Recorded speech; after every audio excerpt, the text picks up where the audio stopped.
esperar un ratito que se unan el resto y partimos.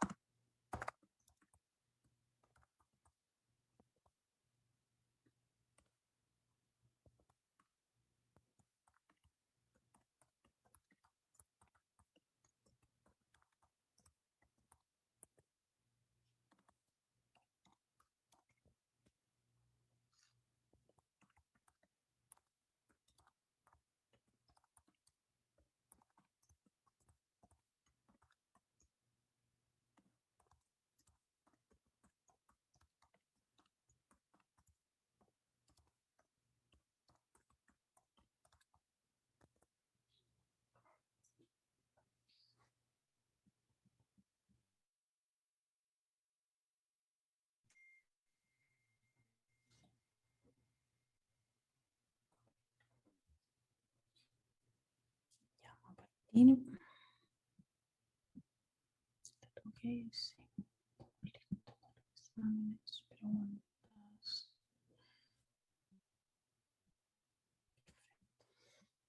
Ya.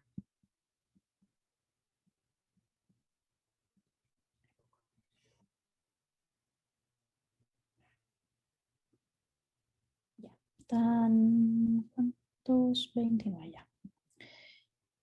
Vamos a compartir pantalla. Sí.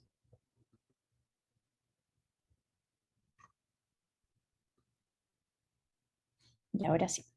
Ya, les quería preguntar si habían podido ver el video del mexicano o si habían estudiado las guías. Sí, doctora. Sí, el video era súper claro. Súper bueno el video. ¿Les gustó el video? Yo lo encontré súper bueno. Sí, la verdad que es bastante bueno, explica bastante bien.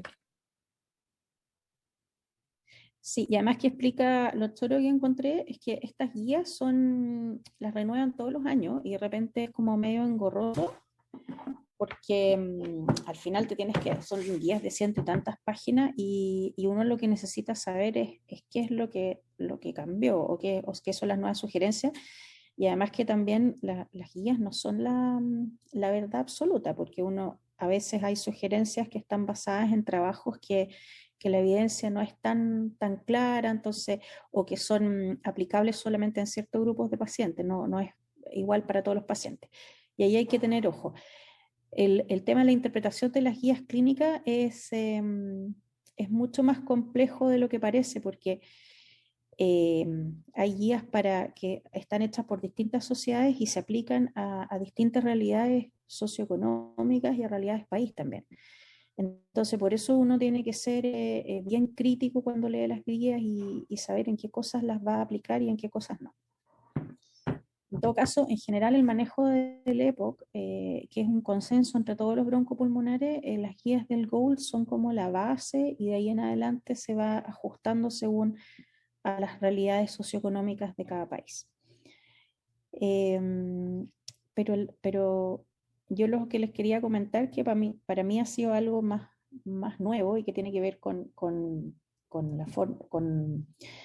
el trabajo que me ha tocado vivir con otros profesionales médicos que son más jóvenes, es que hoy en día hay mucho material de estudio en, em, en la web. Yo cuando estudié en la escuela de medicina solamente teníamos las clases, lo práctico y los libros, y el acceso ¿cómo se llama? A los papers que no estaban en línea, sino que teníamos que sacarlos de una biblioteca. Y hoy en día existe toda esta cosa audiovisual, que hay algunas que son súper buenas y otras que no lo son tanto, pero este cosa o algunos podcasts que hay que hacen algunas clínicas grandes o sociedades son súper buenos si es que ustedes quieren meterse a investigar. Por ejemplo, la sociedad, el American College de American College de Physicians, que es de medicina interna, ¿no? que está asociado a la Sociedad Médica de Chile, tiene una página web que tú te puedes inscribir siendo médico general.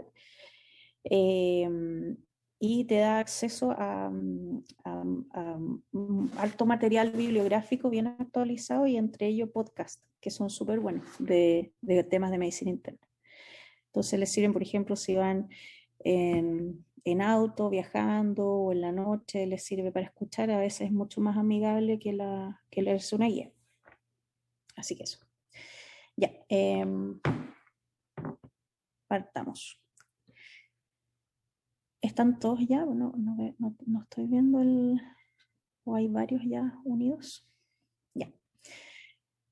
La definición del EPOC es una enfermedad pulmonar obstructiva crónica caracterizada por síntomas respiratorios persistentes. Ya. Tos, disnea, secreción y secreción bronquial. Asociada a una alimentación persistente de flujo aéreo irreversible y progresiva. Ya, esta es como la definición bonita, así que alguien te pregunta, pero acá lo clave es una enfermedad crónica que se caracteriza por estos síntomas: tos, disnea y secreción bronquial, más una limitación persistente del flujo aéreo irreversible, que eso es igual a una espirometría con una relación BEF1 capacidad vital funcional menor al 70%, irreversible con agonistas beta, ¿ya?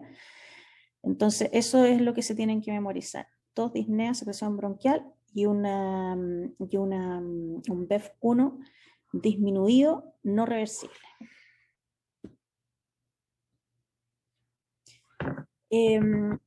La fisiopatología se lo dejo más para lo que es su clase de medicina interna, pero en términos generales, esta es una enfermedad que se asocia principalmente al consumo de cigarrillo, pero también a otros tipos de noxas inhalatorias como la contaminación ambiental, el humo de leña, y la exposiciones a ¿cómo se llama?, contaminantes intradomiciliarios, extradomiciliarios o laborales, ¿ya? Es súper difícil saber con exactitud la etiología de la enfermedad pulmonar obstructiva crónica cuando no es asociada a tabaco, pero existe un porcentaje que lo es, y también para aquellos pacientes que son, ¿cómo se llama?, pacientes que son no fumadores pasivos. Denme un segundito que me están llamando de la sala. ¿Aló? No.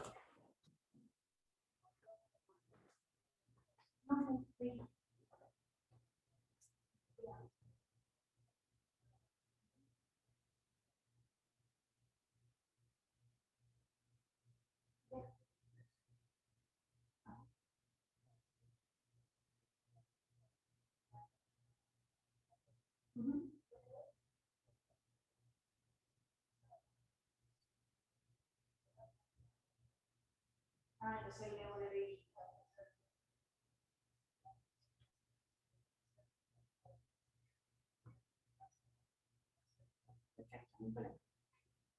ya, sí, no se preocupe. Ya, no eso. Chao. Ya, disculpen, que me acaban de avisar que un paciente salió positivo hospitalizado. Un segundito.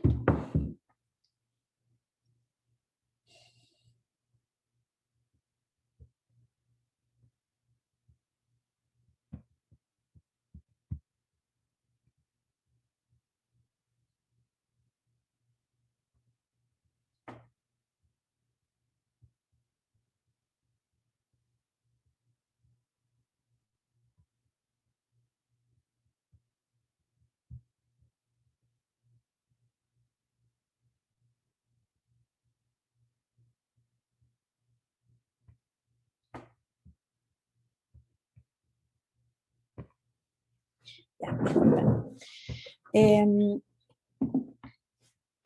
Bueno, esa es la etiología principalmente asociada al tabaco, pero hay un porcentaje que se asocia a otras cosas, como por ejemplo humo de leña. Eso es frecuente aquí en la población en Chile, sobre todo porque calefaccionar una casa es caro, entonces la gente prefiere calefaccionarlas con estufas, parafina, leña, etcétera, y eso produce contaminantes ambientales. Respecto a la epidemiología mundial, hay una prevalencia global descrita de 11,7%, va variando según las publicaciones, En Estados Unidos dice 5%, y eso puede aumentar hasta 15%. En América Latina es mucho más prevalente porque la gente fuma más acá.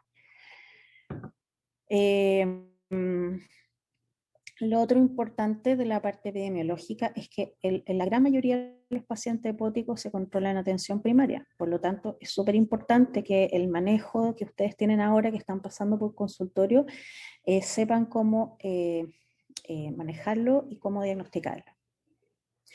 Lo otro, que esto es un dato anecdótico, que en general hay una subestimación de las muertes atribuidas al EPOC porque muchas veces estos pacientes tienen otras comorbilidades, entonces aparece como segunda o tercera causa en los certificados de defunción, entonces no se contabiliza como una muerte asociada a la enfermedad. Respecto a los factores de riesgo, les decía el tabaquismo, 85-90% de los pacientes con EPOC tienen antecedente de consumo de tabaco activo y pasivo. La suspensión del consumo de tabaco ayuda a la progresión del deterioro del BEF1, ¿ya? O sea, el cese del hábito tabáquico es importantísimo. ¿Y por qué se los digo? Que uno dice, es como de perogrullo que el paciente que tiene una EPOC deje de fumar, pero hay un porcentaje, no desconozco el número, pero hay un porcentaje alto de pacientes que a pesar de tener una EPOC a veces súper severo, sigue fumando. Entonces, parte de nuestra labor ayudarle al paciente a disminuir el hábito tabáquico y en todos los controles preguntarle al paciente siempre si sigue fumando o está expuesto a cigarrillo. También hay factores genéticos. Esta es otra enfermedad, que es el déficit de alfa-1 antitripsina, que es una enfermedad genética. Y es como un EPOC, pero se diagnostica en pacientes más jóvenes, bajo 45 años, no necesariamente asociado al consumo de tabaco y cuando hay antecedentes familiares. Respecto brevemente al tabaquismo en Chile, la prevalencia de tabaco es alta. Esta es la prevalencia autorreportada, que son los pacientes que se les encuesta y dicen que fuman. Es aproximadamente un 33%. Mucho más frecuente en hombres que en mujeres, y esta frecuencia ha ido bajando después de que se han instaurado todas estas leyes antitabaco. Y el grupo que menos fuma es el grupo de ustedes, que es de la gente más joven, que es mucho, mucho más consciente de los daños que produce el tabaco, ¿ya?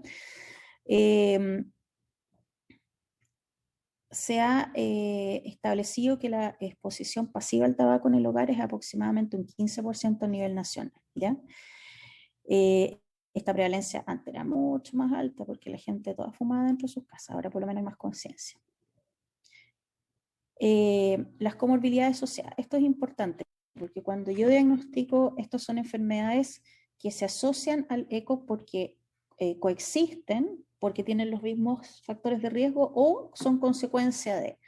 Por ejemplo, la enfermedad cardiovascular coexiste porque el cigarrillo es también un factor de riesgo para síndrome coronario agudo, el accidente vascular encefálico, la enfermedad arterial oclusiva, el aneurisma de aorta abdominal y también para la disección aórtica, que son todas enfermedades que están asociadas a un daño endotelial. También la osteoporosis como consecuencia porque el uso de corticoides en forma crónica produce pérdida de la masa ósea. La pérdida de la masa muscular, que esto es porque los pacientes hepáticos tienen un gasto basal súper alto porque están siempre polimneicos, siempre tienen disnea, entonces tienen que hacer un esfuerzo inspiratorio mucho más alto y por lo tanto la musculatura se va perdiendo con el tiempo si es que ellos no ganan, o sea, no mantienen una alimentación adecuada ni están siempre consumiendo las calorías que corresponden. Y también es como un círculo vicioso porque el paciente que está siempre ahogado no tiene muchos deseos de comer, entonces pierde peso rápidamente. Junto a eso, reducción de la masa muscular, síndrome depresivo porque empiezan a limitarse mucho en las actividades, y insuficiencia cardíaca derecha, que es el cor pulmonar, que es por secundario a hipertensión pulmonar e hipertensión pulmonar. Ya, entonces el diagnóstico, como les decía a las primeras diapositivas, disnea progresiva, tos crónica, expectoración crónica y el cociente entre BEF1 y capacidad vital funcional menor al 70% post-broncodilatador. Y esa es la diferencia fundamental con los pacientes asmáticos, que podrían tener, bueno, acá me sobra la expectoración, pero podría presentarse con estos síntomas, pero la diferencia del asmático es que tiene una espirometría que es reversible. Ya, también, bueno, respecto a lo mismo, el síntoma principal del EPOC es la disnea de esfuerzo, que es progresiva. La tos y expectoración pueden presentarse en forma variable, pacientes que predomina más la tos seca, en otros predomina más la expectoración. La obstrucción del aire es no reversible. La espirometría BEF1, partido de capacidad vital funcional, es fundamental para hacer el diagnóstico, y la reversibilidad, al igual que el asma, se define por un BEF1 que mejora en un 12% o en 200 ml. La bronquitis crónica y el enfisema, también presentes en el EPOC, son frecuentes, pero por sí solos no hacen el diagnóstico. Y recordar que hay un 30% de pacientes que son asintomáticos. Doctora, Ahora, dígame. disculpe, es que había visto dos porcentajes, el 12% y 20% para la reversibilidad. ¿Eso depende de la edad o ha cambiado con el tiempo?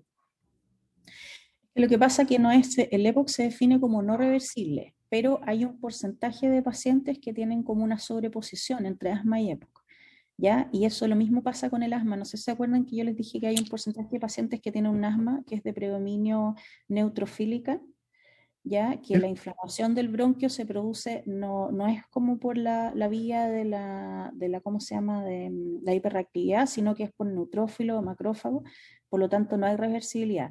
Lo mismo pasa en el EPOC. En el EPOC hay un porcentaje de pacientes que tienen reversibilidad, pero es porque se asocia a ciertos elementos fisiopatológicos del asma. Pero es un porcentaje bajito. Yo creo que es menor al, tú me dices, el 20% de paciente o 20% del BEF. No, del BEF. Claro, cuando hay reversibilidad, sí, ya, pero Es como para saber en qué porcentaje quedarme, con 12 o 20. Como para eso apunté mi pregunta. lo que yo tengo es 12 de lo que revisé ahora, que es como todo 2020-2021. Ya, Ya. no sé si ustedes les daron 20 porque en la de asma también les puse 12 o les puse 20. En la de AMA hay 20. Le puse 20, Creo. ya, Sí. no, ya. Sí, 20. En este es 12. En EPOC es 12. Ya. Ok. ¿Ya? Ya. La bronquitis, ya, y lo otro, hemos diagnosticado un montón de EPOC ahora con esto del COVID, porque evaluamos a pacientes que tienen toda esta dificultad respiratoria y de repente por historia clínica te das cuenta que son pacientes que son hepóticos y no sabían porque son súper oligosintomáticos. Entonces esos pacientes los estamos mandando con inhaladores a la casa y controlen su consultorio apenas puedan. Ya.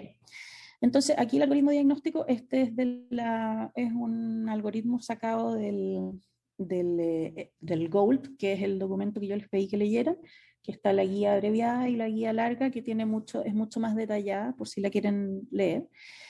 Y tiene que ver con cómo hago el diagnóstico, que es cuando yo sospecho en pacientes, ojalá mayores de 35 años, porque son más jóvenes, es más probable que sea un déficit de alfa-1 antitripsina, que exista el antecedente de tabaquismo, que eso puede estar presente o no, más los síntomas clásicos.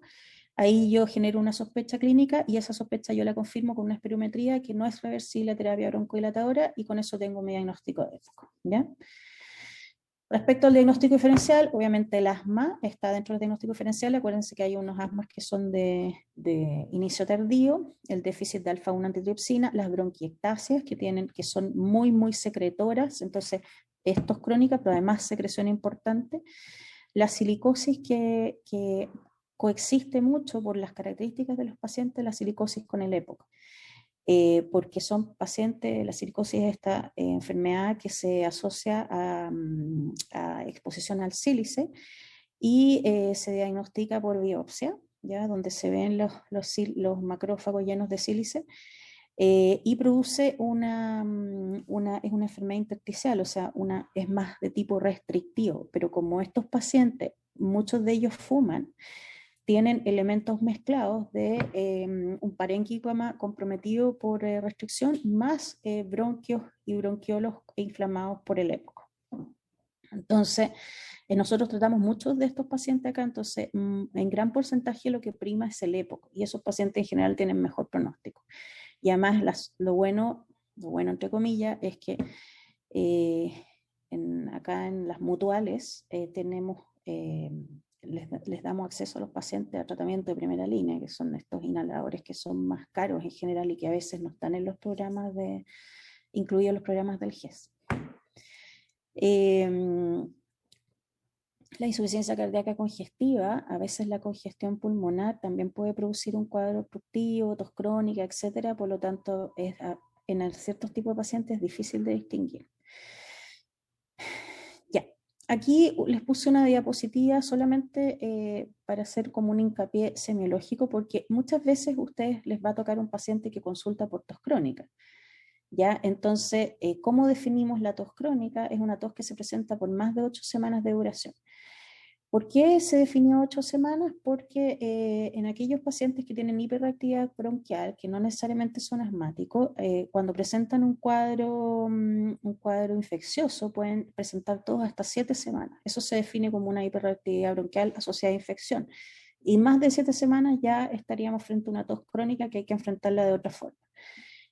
Además, existe la tos persistente, que son el paciente que tiene tos por más de 3 semanas, que son aquellos pacientes que vamos a ir, entran a otro algoritmo diagnóstico que es para descartar TB, ¿ya? La tos es uno de los síntomas más frecuentes de consulta en atención primaria, su prevalencia es de 14 a 23% de la población adulta no fumadora, la tos crónica. ¿Y cuáles son las causas más frecuentes de tos crónica para que ustedes se acuerden de estas causas y puedan hacer el diagnóstico diferencial?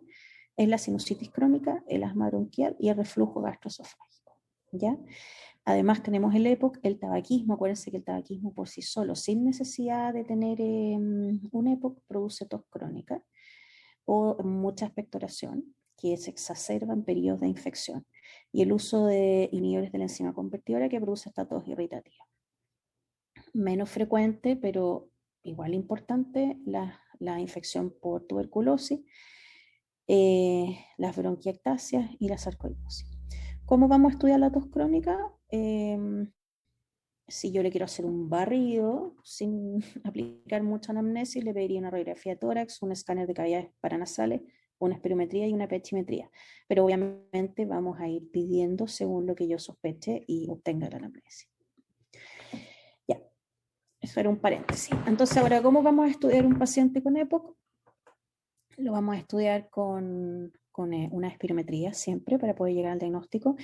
Dentro del laboratorio, en general, el laboratorio no nos va a ser muy útil, pero como esto a veces me cuesta llegar al diagnóstico preciso y a veces necesito descartar las otras causas o diagnóstico diferencial, le voy a hacer un hemograma, un perfil bioquímico, pruebas hepáticas y gases si el paciente desatura. Si el paciente no desatura, no es necesario. Le voy a pedir una radiografía de tórax cuando tengo la duda respecto a un cuadro infeccioso o bronquiectasia.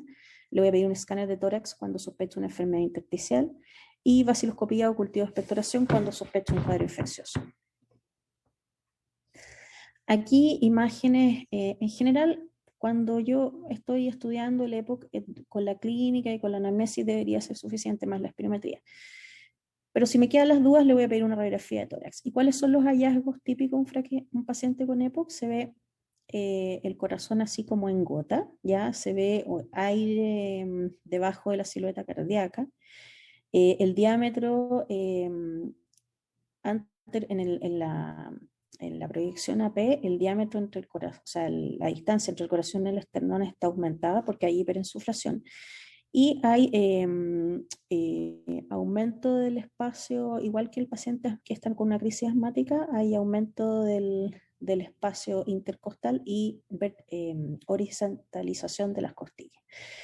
¿Ya? ¿Y por qué? Porque el paciente está hiperinsuflado. Cuando el EPOC es muy severo, no sé si ustedes han visto, yo hace mucho tiempo que no veo, son tórax ¿cómo se llama? En barril, que son estos pacientes que están tan hiperinsuflados porque aumentan mucho el espacio muerto, que se ve que el diámetro anteroposterior del tórax está muy grande.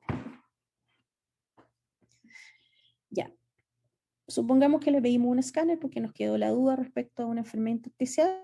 Así es como se ve el enfisema en el escáner. Se ven como pelotitas grandes, ¿ya? Que son bulas, que la mayoría de las veces están en la periferia, ¿ya? Pero también puede estar entre medio de los bronquios. Esta es muy grande. Y así se ve un enfisema, ¿ya? Respecto al estudio con gases arteriales, los vamos a solicitar solo si el paciente tiene una saturación menor a 92%, durante una exacerbación aguda y cuando el paciente está con requerimientos de oxígeno, si el BEF1 teórico es menor al 50%, o si el paciente está con compromiso de conciencia. ¿Por qué? Porque compromiso de conciencia puede ser sinónimo de hipercarbia. Como les decía, en el contexto de estudio ambulatorio no es necesario pedirle gases al paciente. Ya, aquí está la clasificación. Vamos a ir a estas guías que son de repente no tan amigables para leer, pero vienen con todos los datos bien precisos. Yo les confieso que creo que una o dos veces me he leído la guía completa, pero ya el resto de las actualizaciones solo me leo el resumen, que es el Pocket. Lo vamos a clasificar según el resultado del BEF1, o sea, según la espirometría, la cantidad de exacerbaciones que tenga por año y hospitalizaciones, las comorbilidades, la evaluación y la evaluación de los síntomas, que en las guías sugieren evaluarlos hay distintas escalas, pero las que más se utilizan es el CAT score, que es limitación de la vida diaria, que en el fondo es una anamnesis, ya lo que pasa es que está así medida. Que tú les preguntas al paciente si se cansa al hacer ejercicio, si se cansa al vestirse, cosas así. Y la evaluación de la disnea, que es la MMRC score, que es la disnea, la capacidad funcional 1, 2, 3, 4. Ya, entonces vamos, ¿este lo entendieron cuando lo vieron en el video, este esquema? Sí, doctor. ¿Sí? Sí, era clarito. ¿Sí? Es bien clarito, ¿no es cierto? Acá lo que vamos a hacer es una estratificación. Entonces, le vamos a hacer el BEF1, que según el resultado, que tiene que ver con el porcentaje del valor teórico, vamos a llegar a 80, entre 50 y 79, entre 30 y 49 y menor a 30. ¿Ya? O sea, ahí tenemos 1, 2, 3, 4. Y después le vamos a preguntar al paciente por los síntomas, ¿ya? Y el número de exacerbaciones. Entonces, según los síntomas que tenga, si tiene limitación, que eso está medido por esta escala, que es el CAT menor a 10 o mayor a 10, o la disnea entre 0,1 o mayor a 2. Y cuántas veces ha tenido exacerbaciones, o si estas exacerbaciones son graves, que son las que requieren hospitalización. Más de 2 o 1 en el año que requiere hospitalización, o 0 y 1 y que no requiere hospitalización. Y ahí vamos a llegar a si es A, B, C o D. Entonces el A tiene una 0 a 1 exacerbaciones que no requieren hospitalización, es poco sintomático y tiene una disnea capacidad funcional 0 a 1. ¿Ya? El D tiene más de 2 exacerbaciones, tiene muchos síntomas, tiene disnea mayor a 2 y tiene una hospitalización al año o más de 2 exacerbaciones al año. ¿Ya? Entonces ahí los vamos clasificando y según el paciente caigan A, B, C o D, vamos a partir con cierto tipo de terapia. Si es un EPOC leve, solamente le podemos dejar rescates con salbutamol y con bromuro y pratopio. Si es un EPOC moderado, vamos a utilizar beta 2 de acción prolongada o los muscarínicos, que son ¿cómo se llama? El Espiriva. Y si es más severo, vamos a usar una combinación de ambos. Y si no nos resulta con eso, vamos a agregarle un corticoide inhalatorio, ¿ya? Entonces, existe este inhalador que es el que me imagino que se lo ve caro, que tiene los tres un anticolinérgico de acción prolongada, un beta 2 de acción prolongada y un corticoide inhalatorio. Y además en el EPOC severo vamos a ir agregando otras cosas. Ya, este es el cuestionario CAT, que lo que hace, como les decía yo, es una anamnesis que dice, tú le preguntas al paciente respecto a la tos, si es persistente o no, si es que tiene expectoración, si es que siente sensación de pecho oprimido, si le falta el aire al subir escalera, si tiene alguna limitación en las tareas del hogar, si tiene problemas para salir a la casa, o sea, si su calidad de vida se ve alterada en el fondo, si duerme bien, si se siente con energía. Entonces va del 0 al 5 y ahí si es mayor a 10 significa que es bien sintomático. Ya, la espirometría, lo que les comenté recién, dependiendo del... Es leve si es más del 80% el teórico, moderada si va entre 50 y 79, grave entre 40 y 49 y muy grave menor a 30. O sea, está todo súper clasificado como para que tú hagas todo esto punto por punto y llegues a tu conclusión de que este paciente tiene un EPOC moderado, por ejemplo, está en un Gold D, en un Gold C, y eso significa que tengo que dar tal tratamiento. Ya, los objetivos del tratamiento son reducir los síntomas, mejorar la tolerancia al ejercicio y la calidad de vida, disminuir las exacerbaciones, prevenir la progresión de la enfermedad y disminuir la mortalidad. La progresión de la enfermedad la voy a ir midiendo con la espirometría. O sea, se sugiere que por lo menos una vez al año uno le pudiera hacer una espirometría al paciente para ver cómo está el BEF. Entonces, siempre cuando yo controle al paciente, voy a ir preguntando sobre estas cosas para ver si mi tratamiento está adecuado o no, y si el paciente no logra estos objetivos, voy a ir escalando en tratamiento. Ya, este es en resumen, qué es lo que sugiere si el paciente tiene un EPOC, un Gold A, que tiene capacidad funcional 0 a 1 o menos de una exacerbación al año moderada en que no requiere hospitalización, yo voy a darle tratamiento con salbutamol, por ejemplo, o ipratropio a demanda, o voy a optar por una inhalador de acción prolongada. Acuérdense que el Verodual, que lo usamos bastante, tiene un beta 2 de acción intermedia, que es me parece que era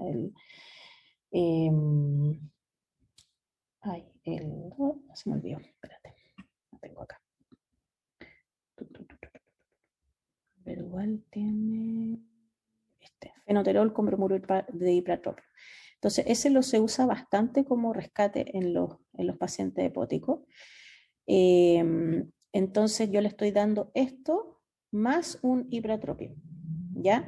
Que su uso combinado ha demostrado tener sinergia en los pacientes EPOC. Por eso, muchas veces los pacientes los nebulizamos o les damos terapia combinada en 2 inhaladores distintos o en el Verodual, que es uno solo, y si no tenemos opción de tener Verodual, le decimos que se inhale en forma alternada con salbutamol y con ipratropio.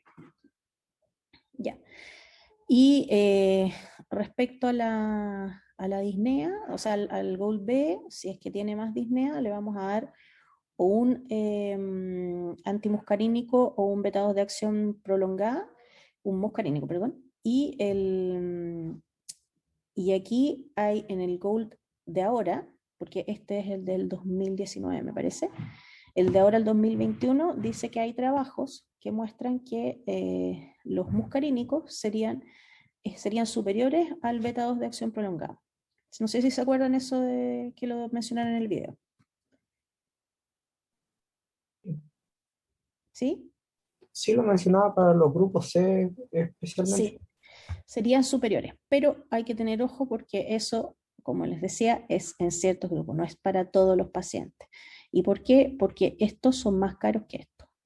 Entonces ahí ojo también cuando ustedes, como les decía, el tratamiento o lo que nosotros vamos a aplicar para nuestros pacientes va a depender de nuestra realidad también, porque yo les enseño esto que es como el ideal, pero después ustedes van a llegar al consultorio y ya veis, consultorios que lo único que tienen es salbutamol y Verodual. Entonces ahí lo ideal sería que ustedes, porque como les decía, los stocks de farmacia y todas esas cosas depende de lo que uno pida como tratante. ¿Ya? Entonces uno puede solicitar y ser prudente con los costos y todo, pero solicitar ojalá la mejor terapia y la más costo efectiva para tratar a sus pacientes.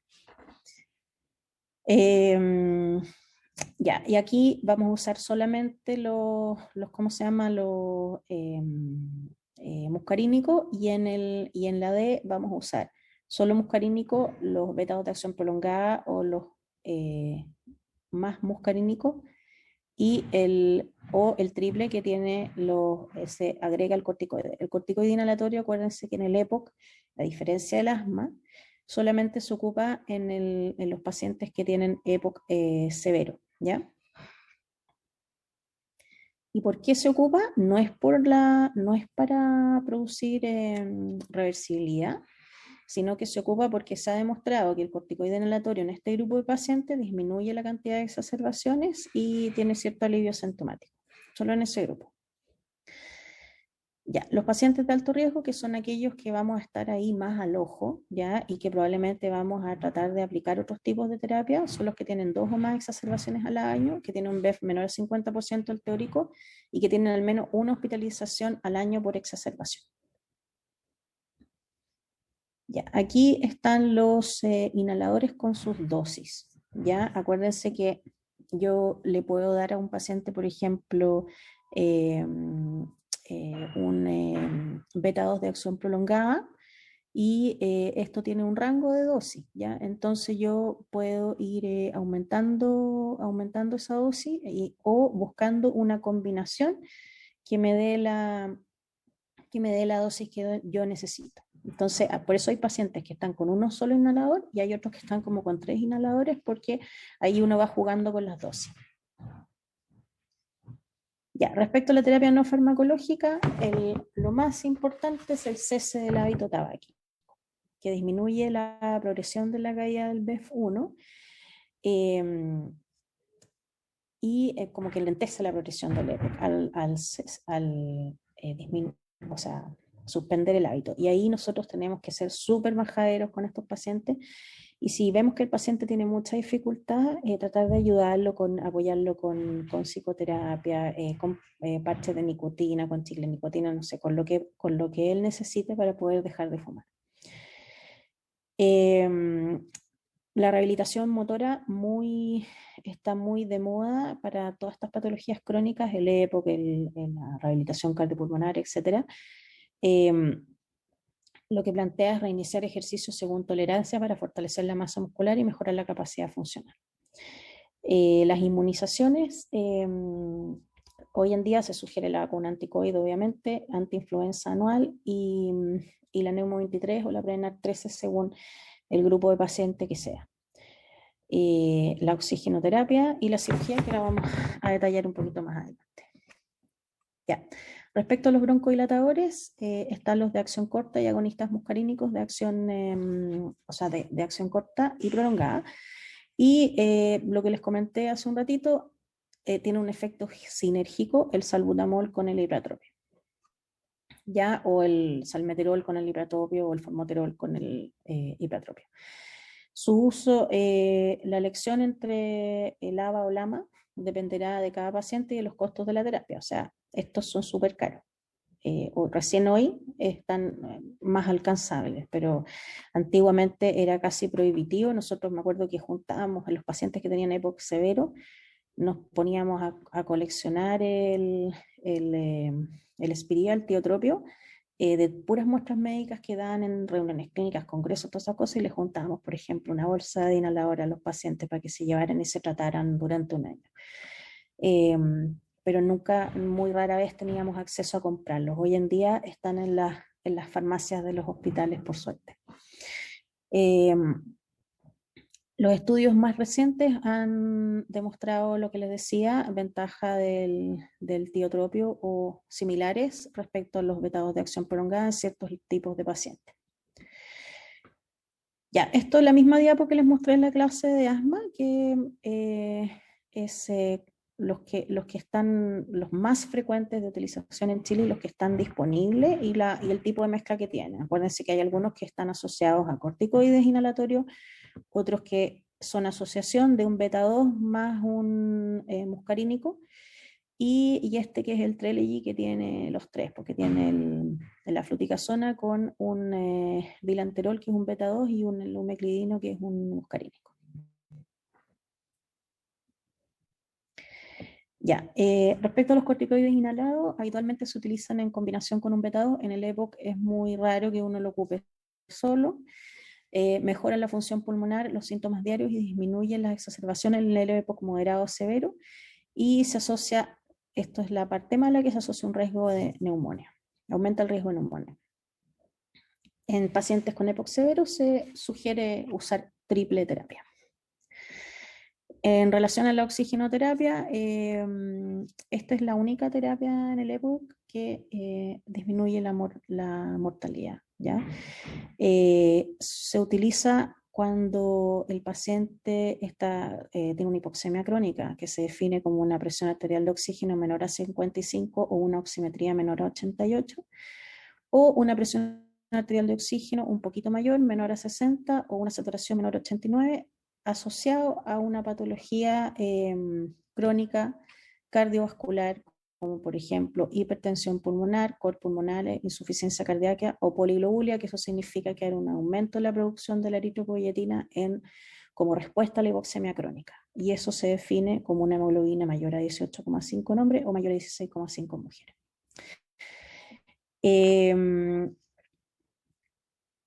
¿Qué más les iba a decir respecto a esto?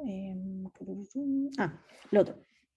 Acuérdense que los pacientes EPOC hospitalizados o durante una exacerbación los manejamos con saturaciones entre 88 y 92%. Ya no es necesario, y sobre todo ahora en relación al tratamiento del COVID, que nosotros tengamos pacientes hepáticos saturando 99%. Eso les hace retener más.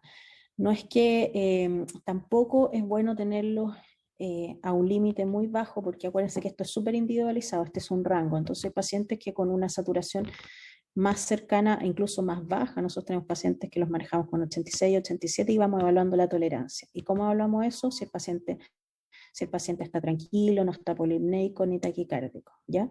Entonces individualizamos la terapia, ¿ya? Porque como les decía, esto es un rango, no significa que ustedes tengan que manejar a todos los pacientes con saturación de 88, sino que ahí pueden ir variando según cada paciente. Ya, corticoide sistémico, solamente se recomienda su uso en las exacerbaciones y de duración corta. Ojo que muchas veces ocurre que los pacientes uno les da el corticoide durante la exacerbación y después lo controlan 2 meses después y llega con chingoide porque nunca suspendió el corticoide, ¿ya? Y eso es terrible porque se alteran los ejes, quedan osteoporóticos, entonces hay que tener mucho cuidado con eso y ser insistente al paciente que tiene que suspender el corticoide, y si no estáis seguro de que el paciente lo vaya a suspender o que no te entendió bien, lo citas a los 5 días, a un control, para tú suspenderle el corticoide. Y lo que está recomendado y lo que está demostrado que es la dosis que sirve, no más ni menos, es prednisona 40 al día por 5 días. Y lo otro que está demostrado que disminuye las tasas de hospitalización, el corticoide sistémico. Ya, los antibióticos. Esto siempre ha sido controversial porque en teoría la causa principal de exacerbación de un EPOC no necesariamente son causas infecciosas, a veces porque el paciente fumó o se expuso a una contaminación ambiental o tuvo un cambio de temperatura grande, o alergenos, etcétera, o una infección viral, que es lejos lo más frecuente. Por lo tanto, en estricto rigor, nosotros no deberíamos tratar a los pacientes empíricamente con antibióticos frente a una crisis, sino que deberíamos asumir que esto es secundario a un virus y idealmente hacerle un panel viral y ¿cómo se llama? Y dejarle, a veces les dejamos esta cuestión, antivirales, ya se me olvidó cómo se llama, el antiviral que se ocupa para la influenza y lo utilizamos en forma empírica, siempre y cuando el paciente haya consultado precozmente, porque si consulta muy tardía no sirve, y le pedimos un panel viral, porque tenemos acceso a hacerlo, pero la mayoría de los lugares no tienen acceso a hacer un panel viral, entonces ahí uno tiene que tomar la decisión si le trata con antibiótico o no. Yo personalmente, si la crisis es severa, siempre les dejo antibióticos, porque no me voy a arriesgar a empeorar el estado del paciente si es que estamos frente a una crisis muy complicada que vaya a terminar en ventilación mecánica o en ventilación no invasiva. Si la crisis es leve y el paciente no tiene evidencia de una infección, o sea, no tiene fiebre, la expectoración se mantiene mucosa y no ha aumentado en densidad, ni tiene un aspecto como, ¿cómo se llama?, mucopurulento, no le dejo terapia antibiótica. Y lo observo, si estoy en un escenario ambulatorio, lo cito a control, y si lo tengo hospitalizado, lo estoy mirando todos los días que no vaya a hacer fiebre, que no vaya a aumentar los parámetros inflamatorios, que no vaya a cambiar el esputo, ¿ya? Y si hay infección, ¿cuáles son los gérmenes que se asocian más o que aparecen más? El neumococo, que siempre aparece, el Haemophilus, la Moraxella catarrhalis y el Mycoplasma pneumoniae. O sea, tengo que elegir una terapia antibiótica que cubra todo eso. Respecto a los macrólidos, aparecen en las guías como una opción de terapia en aquellos pacientes que tienen EPOC severo, más que nada por su efecto antiinflamatorio y antibacteriano. Es como para el tratamiento antibiótico en las itus a repetición. Entonces, en estos pacientes que tienen muchas exacerbaciones, se ha planteado que aquellos que ocupan macrólidos, por ejemplo, acitromicina, 500 miligramos al día, que es la elección, porque claritromicina lo tienen que ocupar 2 veces al día y es más mal tolerado, y esto tiene más adherencia, disminuirían la cantidad de exacerbaciones. Ya, respecto a la rehabilitación pulmonar, se compone de 4 pilares, que es ejercicio, soporte nutricional, educación y apoyo social. Súper importante a plantearla inmediatamente después de una exacerbación o en aquellos pacientes que tienen EPOC más avanzado, porque si yo hago un programa en atención primaria que incluya todo esto, le voy a mejorar la sobrevida a los pacientes y le voy a mejorar la calidad de vida, ¿ya? Porque si yo le empiezo a hacer ejercicio y mejoro su capacidad funcional, le disminuyo las limitaciones que tienen estos pacientes. Y como consecuencia, el paciente sale más a la calle, se mueve más, se deprime menos, tiene menos osteoporosis porque se moviliza más, etc. Por lo tanto, es súper importante considerar esta patita del tratamiento, sobre todo en atención primaria. Ya, el Roflumilast, que es el Daxas, es un inhibidor selectivo de la fosfodiesterasa y se puede ocupar como terapia coadyuvante en los EPOC severos que tienen mucha sintomatología, que son muy hipersecretorios.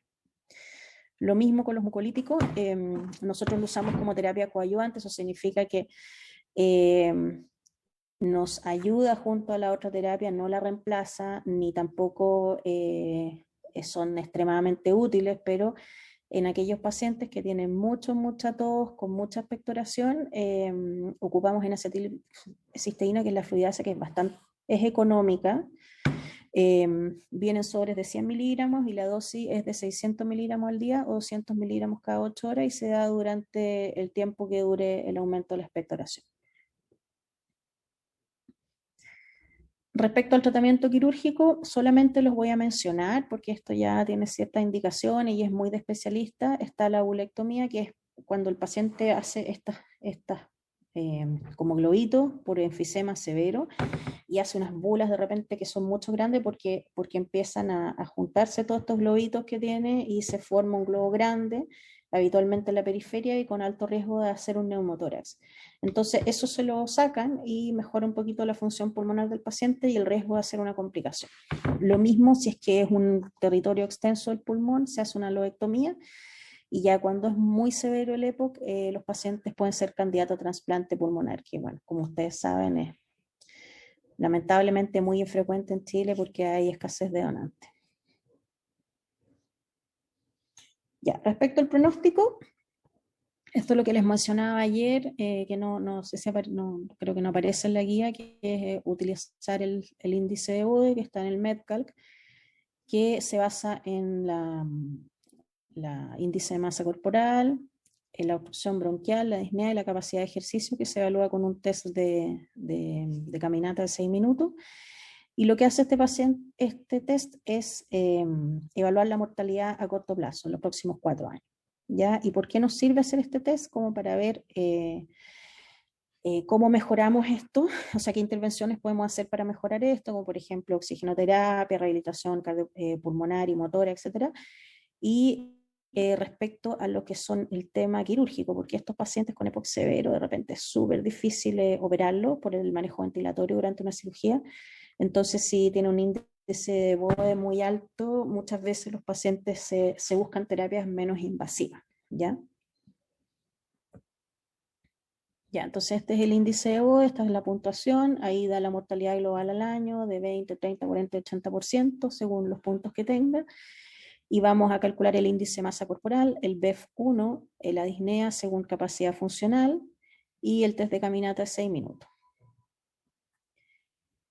Acá está la disnea según capacidad funcional, que ustedes muy bien lo conocen, y el test de caminata que evalúa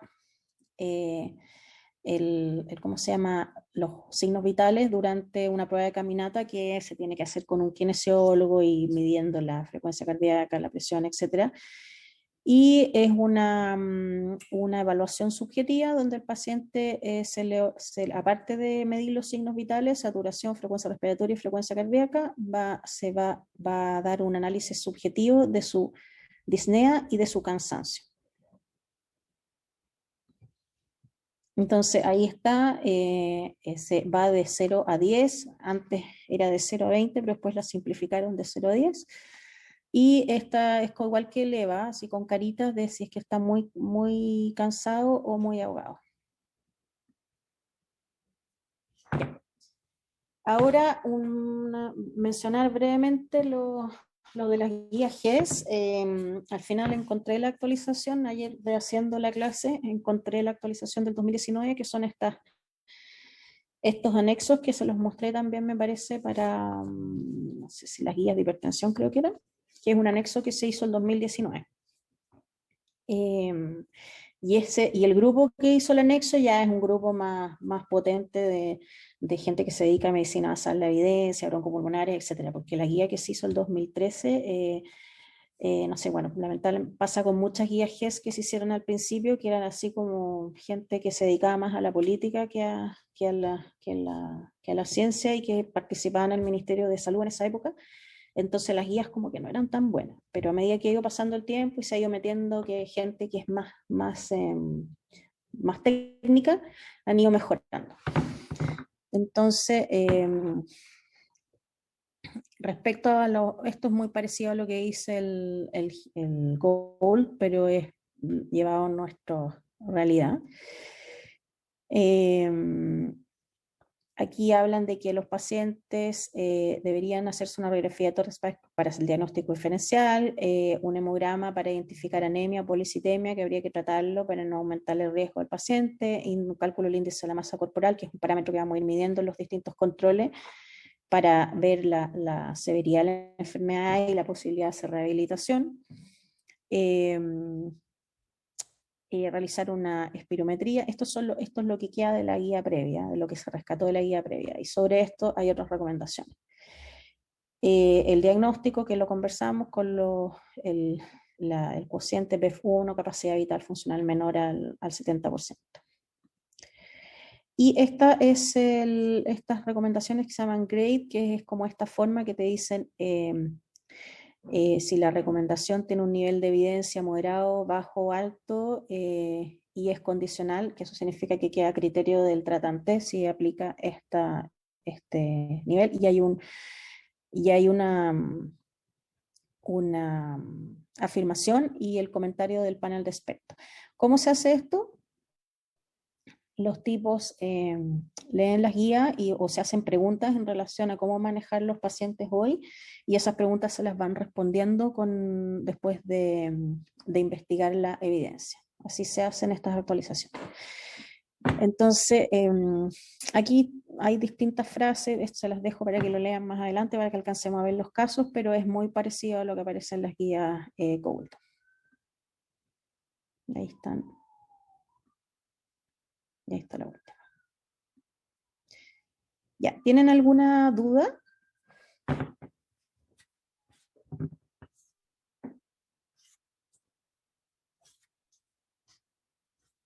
¿Estamos claritos o estamos? Ahora en los casos vamos a ver, doctor. Ya, ok. Ya, ya, el caso 1, estos son casos de asma y EPOC. El caso 1 es una paciente de 35, uy, no le puse si era hombre o mujer. Mujer parece que está. No, paciente, hombre. 35 años, fumador, de una cajetilla al día, que consulta con tos persistente que aumenta durante la noche, no refiere expectoración ni disnea. Presenta 2 a 3 episodios a la semana de tos y sensación de pecho apretado. La tos le dificulta para realizar ejercicio y algunas actividades en su trabajo. Cuando niño era alérgico a varias cosas y refiere haber consultado en la sala ERA durante meses de invierno para que lo nebulizara. Ya, ¿qué puede ser esta historia?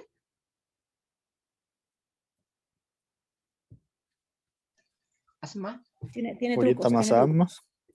Orienta más a asma, pero el paciente fuma ahora, así que esto es un paciente típico, o sea, nunca se le van a tirar tan fácil de decirle que un gallo que era tremendamente alérgico, que ahora está obstruido, que tiene sibilancia, no, o sea, estos son los pacientes reales, pacientes donde a veces el diagnóstico no es tan evidente a la primera.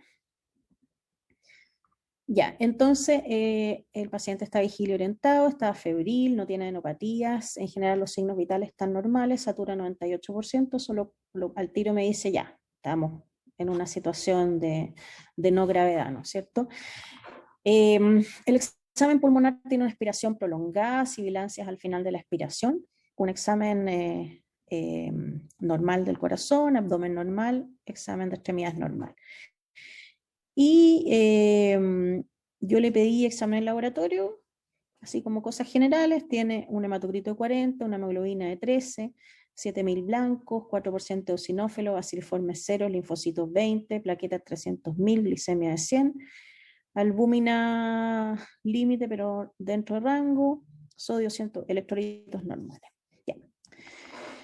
Entonces, ¿qué diagnóstico plantea este paciente?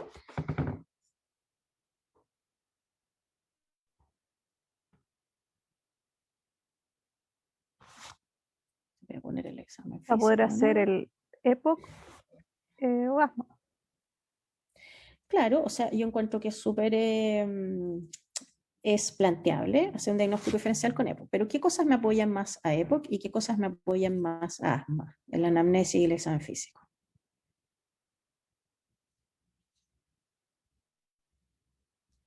Que más el tema de que la tos no es siempre.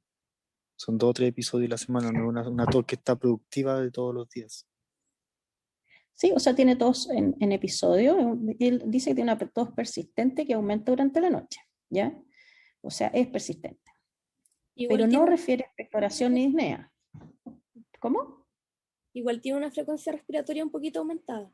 Un poquito aumentada, sí, porque está consultando porque probablemente está exacerbado. Ya, 35 años. ¿No les llama la atención eso? Es como joven para una época, ¿no es cierto? Sí, yo había pensado, doctora, en la edad y en que está relacionado con la alergia igual. Sí, súper bien. O sea, es un poquito joven, no es prohibitivo, ¿ya? Pero ahí como que les tiene que llamar la atención porque es un poquito joven para una época. Es fumador, o sea, este es un factor absolutamente distractor, pero acuérdense que hay un montón de pacientes asmáticos que fuman, aunque a uno les parezca que no tiene lógica, pero sí, hay muchos pacientes asmáticos que fuman. 2 a 3 episodios a la semana de tos y sensación de pecho apretado, perfectamente podría ser eso de un paciente EPOC también, pero acá les puse que no refiere a expectoración ni disnea, o sea, eso es como dentro de las características para hacer el diagnóstico de EPOC, o sea, es una tos seca, ¿ya? La tos le dificulta para realizar ejercicio y algunas actividades de su trabajo, también puede coincidir con una EPOC, pero esto no. Cuando era niño era alérgico a varias cosas y refiere haber consultado a la sala ERA durante meses de invierno para que lo nebulizara. Eso es más un perfil de un paciente asmático, ¿ya? Acuérdense que pueden haber asmáticos hepáticos también, ¿ya? Pero aquí nos salva la edad y otras cosas que vamos a ver inmediatamente. Ya. Durante una exacerbación el paciente puede tener perfectamente estos signos vitales, ¿ya? No necesariamente va a estar muy disneico ni desaturando. Ahí en esos casos las exacerbaciones son más severas. Respecto al examen físico, escuchamos bien el murmullo pulmonar. Habitualmente en un EPOC más severo el murmullo está muy disminuido porque el paciente está muy hiperinsuflado. Sibilancia al final de la expiración, muy típico de los pacientes asmáticos. Y respecto al examen de laboratorio, lo único que les puse ahí como un tip es que tiene una pequeña eosinofilia presente no siempre en el asma, pero sí en un porcentaje importante de pacientes asmáticos. Es poquitito, pero es, a ver, 70 por 7 por 4, 28, 280. O sea, está discretamente elevado. Ya. Entonces, podríamos plantear un asma, un EPOC, pero ahí ya vimos que ese elemento, acá, acuérdense que si ustedes, por ejemplo, yo le preguntara esto en una prueba o en una tarea, ustedes pueden, una respuesta correcta sería, tiene estos elementos de asma y estos elementos de EPOC. Entonces yo creo que es un EPOC porque, si lo justifican bien, está correcto. Yo creo que es un asma porque, si lo justifican bien, está correcto, ¿ya? Porque todavía nos falta la espirometría, nos faltan más elementos, ¿ya? Pero ustedes pueden responder así. Yo creo que esto podría ser un EPOC, porque bla, bla, pero va a depender del resultado de la espirometría, ¿ya? ¿Qué estudio le solicita al paciente? Espirometría. Espirometría, ¿ya? ¿Algo más? ¿Podría ser un test de alergia cutáneo? Súper bien, sí, test de alergia. Un recuento IgE también puede ser si tú te las quieres jugar por el asma. Son exámenes que no son así como súper necesarios, pero te sirven para apoyar. Ahí va a depender de, no sé, de la predicción que tenga el paciente, todo, a ver si tú puedes jugar con más elementos que te apoyen el diagnóstico. ¿Serviría el test de metacolina? En este caso no. ¿Por qué? Porque aún no sabemos si que cómo nos va a salir la espirometría. Si tiene un patrón obstructivo, o sea, si nos sale patrón obstructivo, no. Si nos sale normal, igual podríamos darle metacolina para descartar. Ya, pero el paciente está cursando con una exacerbación. ¿Ustedes le pedirían un test de metacolina? No, porque Ah, Lo no. van a matar si le piden un test de metacolina. ¿Ya? No, la test de metacolina es cuando el paciente tiene una historia de asma, te cuenta, te dice, mira, yo vengo acá a control porque siempre me da tos, pero no está exacerbado en ese momento. Tiene un examen pulmonar normal y tú le haces una espirometría con broncodilatador y te sale normal. Pero por la historia, porque el paciente dice que es alérgico, que tiene atopía, que tiene, no sé, rinitis y todo, tú crees que ese paciente de verdad es asmático y que simplemente lo agarraste en un momento de estabilidad. Entonces, en ese caso le pides el test de metacolina con provocación. Pero si el paciente está sintomático, no, porque ahí lo más probable es que la espirometría te salga positiva. Ya. Entonces le vamos a pedir una espirometría, súper bien. Ya, ¿le pedirían exámenes de sangre? ¿Nos aportaron los exámenes de sangre aquí o no? Podría ser que un perfil hepático tendría como una poliglobulia. Sí, pero no Y acá siempre. no está. No sé, ya. Sí, o sea, sí, absolutamente, pero no siempre. En este caso, la verdad es que yo encuentro que los exámenes no aportan mucho, porque a no ser que el paciente esté con síntomas, signos de infección, ahí sí, porque ahí tú quieres ver si está inflamado o no, entonces te puede ayudar o apoyar en el diagnóstico, el hemograma, la PCR, etc. O si el paciente desatura, que ahí le voy a pedir gases, ¿no es cierto? ¿Ya? O si me quedan dudas con otros diagnósticos. Entonces los exámenes de laboratorio me van a ayudar a apoyar, a descartar o a apoyar esos diagnósticos. Pero para diagnosticar un asma en general no se necesita, son como secundarios, ¿ya? Ya. Entonces, ¿le pediría imágenes a este paciente?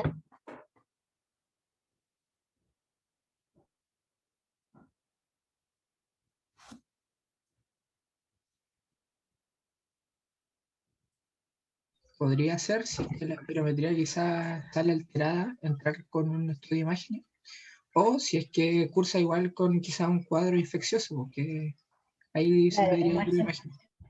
La imagen dentro del algoritmo de diagnóstico del asma en general no me sirve, no me aporta, a no ser que yo tenga la duda diagnóstica, por ejemplo, con diagnóstico de bronquiectasia, que se parece bastante, pero tiene una imagen característica, o en el caso que haya una infección, yo estoy sospechando una infección y quiera ver si es que hay condensación o otra cosa, ¿ya? Para hacer el diagnóstico de asma, la imagen no me sirve, aunque hay cosas que son relativamente características en los pacientes asmáticos que están ya hiperinsuflados, que se parecen mucho a los pacientes que están con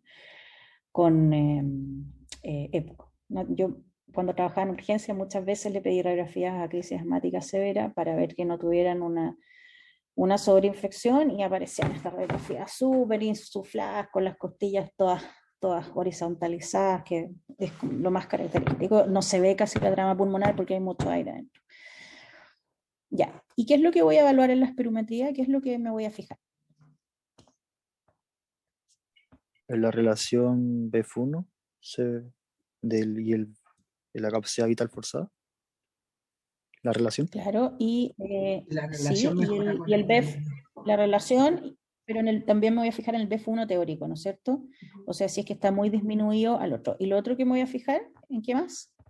y mejora después de la aplicación de beta 2. Y mejora después de los betagonistas, ¿no es cierto? Que eso es una limitación, o sea, obstrucción reversible, que es lo que caracteriza el asma.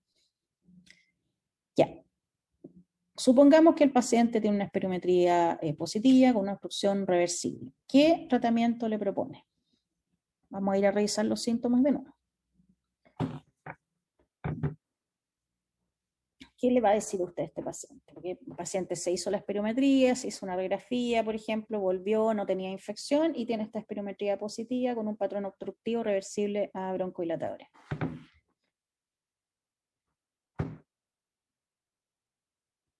Eso sería categórico de asma. Habría que pedirle que deje de fumar, a dejarle un beta agonista de acción rápida en caso de una crisis y evaluar si es leve, moderada o severa y ahí ver si administramos no corticoides de acción prolongada. Ya, pero ¿de qué dependía? Porque está bien, acuérdense, yo les enseñé que tenían que clasificarla, que en el fondo uno posicionaba al paciente en cierto grupo y de ahí se iba moviendo para arriba o para abajo dependiendo de los síntomas. Pero ¿qué cosa tiene este paciente que dice, mejor le dejamos corticoide inhalado?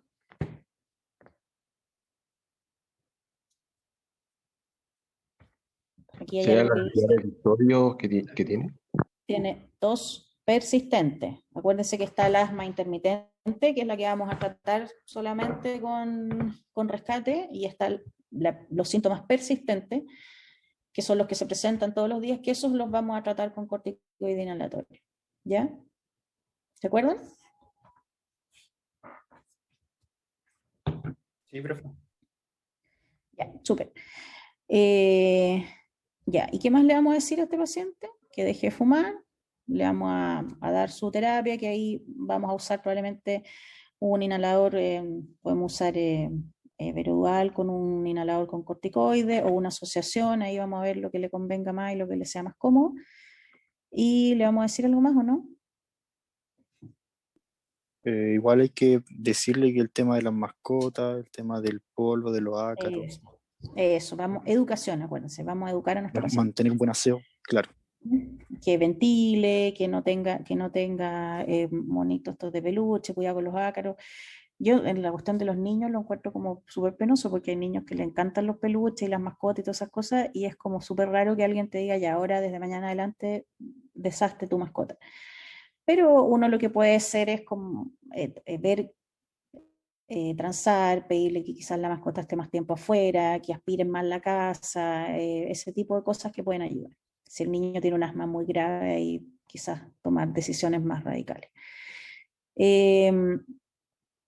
Tratarle las otras cosas, porque acuérdense que el asma coexiste con la rinitis alérgica, entonces ver si tiene síntomas de rinitis y tratársela con estos inhaladores nasales.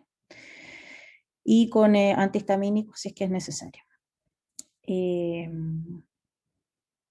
Ya. Y acuérdense en todo lo que era esto de educar al paciente en cuanto a los síntomas, o sea, decirle que para el próximo control más o menos piense cuántos síntomas está teniendo en la noche, cuántas veces a la semana, o si son diarios, si son más distanciados, y si tiene exacerbaciones que lo han llevado a consultar el servicio de urgencia. Y según eso, esos datos que te va a aportar el paciente, tú decides si le agregas o le quitas terapia. Ya. Esta es la espirometría de nuestro paciente. ¿Qué es lo que se tienen que fijar? Aquí está el BEF1, que es 74% del teórico, ¿ya? Y post-broncodilatador aumenta a 98%. ¿Cuánto mejoró? 28%. Eso es lo que quiere decir eso, ¿verdad? Sí, mejoró acá 28%. ¿Ya? Y acá está los ml, son 3,4 litros. La referencia es 4,6 por edad. Y posteriormente subió a 4,5. O sea, ¿cuántos ml subió? Como 900, más aprox. Así que aumentó harto, más de 200 ml y más del 20%, por lo tanto es una espirometría con un patrón obstructivo reversible postbroncodilatador.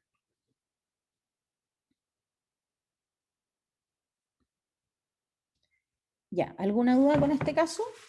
Bueno, y a todo esto este paciente, como está, esta pregunta no la incluye acá, como está con una exacerbación leve, lo que vamos a hacer, además de dejarle en la terapia a largo plazo, le vamos a dejar un corticoides, ¿cómo se llama? Sistémico, por un curso menor de una semana, en dosis de 40, puede ser 20 o 40 miligramos de prednisona, y le vamos a dejar las nebulizaciones, o sea, el rescate se lo vamos a dejar por horario durante 7 días y después solamente SOS. O sea, le podemos dejar Veroval, 2 PAF cada 6 horas, o salbutamol 2 PAF cada 6 horas con aerocámara, le vamos a enseñar a usar la aerocámara, y le asociamos un corticoide, y si es que pensamos que puede ser una infección, le dejamos un antibiótico que puede ser claritromicina, citromicina, amoxicilina, según lo que nosotros pensemos que pueda estar cursando. Acuérdense que la mayoría de las veces no son necesariamente asociados a cuadros infecciosos, y eso lo vamos a evaluar según los síntomas sistémicos, los exámenes de laboratorio, fiebre, etc. Doctora, ¿Sí? y en el tema del salbutamol que produce la hipocalemia, ¿en qué momento yo puedo darle seguro el salbutamol sabiendo que no me va a generar una hipocalemia? En ¿Con general, cuánto? si son pacientes sanos, si el paciente tiene más comorbilidades o un paciente que ocupa diurético, ahí es posible que el paciente te haga una hipocalemia, entonces en ese caso mejor le pido unos electrolitos al principio antes de iniciar la terapia y al control. Y una forma fácil, por ejemplo, si el paciente viene con un examen con un potasio límite inferior, pero que está dentro del rango normal, y yo le voy a dar salbutamol por horario, lo que puedes hacer fácil es dejarle, no sé, que le dices, cómprese un biosal, que los venden en cualquier supermercado, y todas las comidas, la sala le echa biosal. ¿Ya? Y ahí tú le estás dando un aporte extra de potasio, y le puedes dejar además la terapia broncohilatadora. Y ahí quizás alternar el salbutamol con ¿cómo se llama? Con hipratropio, ¿ya? O solamente dejarle hipratropio como terapia broncohilatadora. Ya. Gracias, Y doctor. en una persona joven, no, o sea, es poco probable que esté hipocalémica, a no ser que tenga otra cosa adicional. Ya, muchas gracias. De nada. Ya, ¿alguna otra duda con el caso anterior?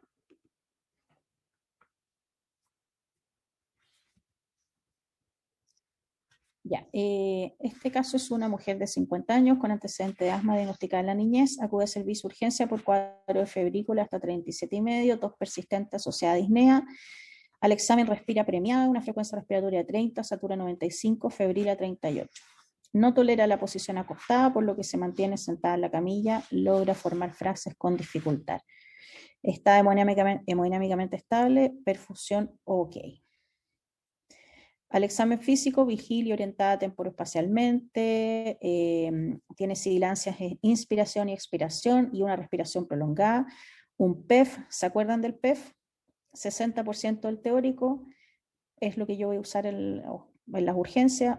El examen cardíaco normal, abdomen normal, extremidades normal.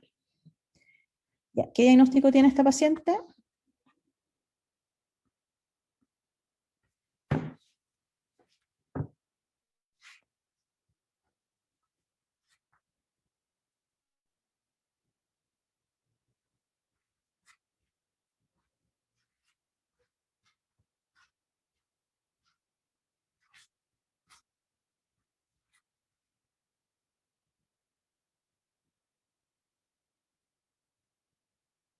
No está difícil este caso. Está teniendo una crisis asmática, pero igual está el antecedente de del aumento de su temperatura, así que podría ser secundario también a una obstrucción por una infección. Podría tener un cuadro infeccioso. O sea, esta es una crisis asmática en una paciente que probablemente tiene un cuadro infeccioso, que es lo que le está desencadenando la crisis. ¿Ya? Súper bien. ¿Alguien que piense otra cosa?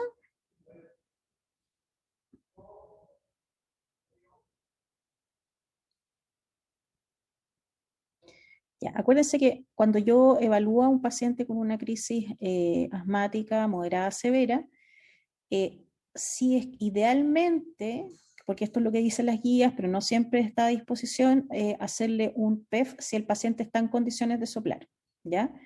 ¿Por qué? Porque esto me va a servir después para ver si mi terapia está siendo efectiva. Ya. ¿Qué le indica como manejo inicial a esta paciente? O sea, ¿qué le vamos a escribir en las indicaciones para que el equipo de enfermería ejecute cuando tenemos una paciente así en el contexto de urgencia?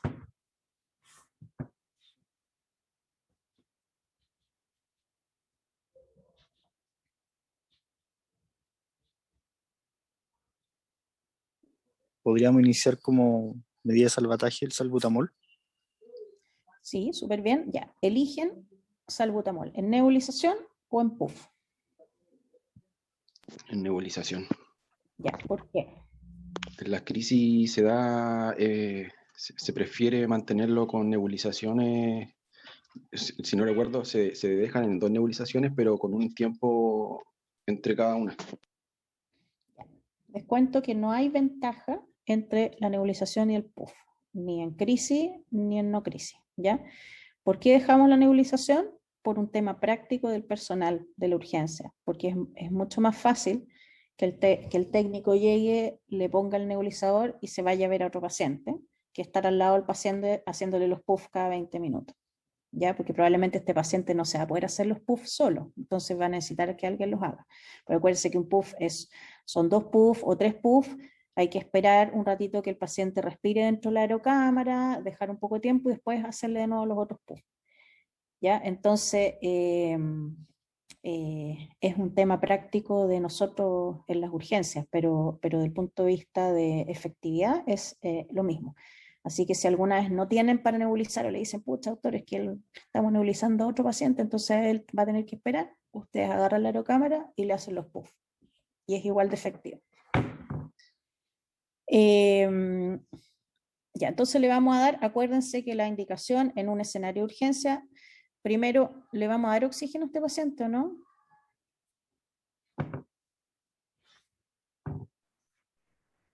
¿No? No es necesario, ¿ya? Lo que sí podríamos hacer, entre todas las otras cosas que vamos a hacer, es quizás darle un paracetamol, un gramito vía oral o un paracetamol leve para bajarle la fiebre, que eso le va a repercutir en la frecuencia respiratoria porque la fiebre aumenta la frecuencia cardíaca y por lo tanto aumenta el gasto cardíaco, aumenta el consumo de oxígeno. Entonces nos va a servir control de la temperatura o de la ansiedad en caso que la paciente esté ansiosa y vamos a hacerle el PEF teórico si es que podemos hacerlo para tener una referencia después al tratamiento post-nebulización. Le vamos a indicar corticoide endovenoso. Lo que hago yo es que le dejo 300 miligramos de hidrocortisona en bolo Y después le puedo pasar cada 8 horas 100 miligramos, que eso es aproximadamente equivalente a 60 miligramos de prednisona al día. O tiene que ser endovenoso para que el efecto sea más rápido, y después le dejo prednisona 40 miligramos vía oral si que el paciente lo voy a dar de alta.